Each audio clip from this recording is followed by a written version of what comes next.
পরীক্ষার হলে আমি যেভাবে এমসিকিউ গুলো অ্যান্সার করতাম সেই টেকনিকটা শেখাতে চাই। চলো শুরু করা যাক। এখানে অনেকগুলো এমসিকিউ কোয়েশ্চেন আছে। আমি প্রথমে যেটা করতাম, যেগুলোর অ্যান্সার পারি ওগুলো দাগিয়ে ফেলতাম যে আচ্ছা ঠিক আছে, প্রথমটার অ্যান্সার হলো খ, ওকে ডান। তারপরটা হলো ঘ, থার্ডটা আমি পারি না, গোল করে রাখতাম।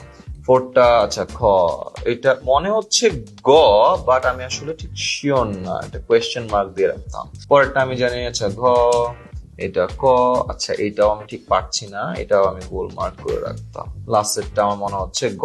এরপরে যেগুলো আমি রাইট অ্যান্সার জানি ওগুলো আমি ওএমআর শিটে বা খাতায় তুলে ফেলতাম। সেকেন্ড স্টেপে আমি যেটা করতাম, যেগুলো কোয়েশ্চেন মার্ক আছে, মানে আমি মোটামুটি শিওর যেটা গ হবে, আরেকবার রিথিঙ্ক করে রিচেক করে তারপরে ওএমআর বা খাতায় তুলে ফেলতাম। তো এই পার্টটাও ডান।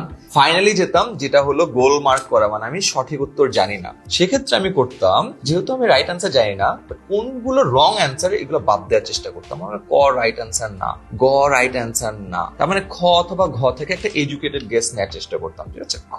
তাহলে যেটা হয়, চারটা থেকে একটা রাইট অ্যান্সার পাওয়ার প্রবাবিলিটি হলো 25%, বাট যখন আমি দুটোকে বাদ দিয়ে দিচ্ছি প্রসেস অফ এলিমিনেশনের মাধ্যমে, এডুকেটেড গেস নিচ্ছি, তখন আমার রাইট হওয়ার প্রবাবিলিটি কিন্তু 50% বা অনেক বেড়ে যাচ্ছে। বাই দ্য ওয়ে, তোমাদের ক্লাসের ফ্রি লাইভ ক্লাসগুলো কিন্তু চলছে, কমেন্টে ফেসবুক গ্রুপের লিংক দিয়ে দিচ্ছি, জয়েন করে ফেলো। তো এইভাবে এমসিকিউ গুলো যদি অ্যান্সার করো, তোমাদের রাইট হওয়ার প্রবাবিলিটি অনেক বাড়বে।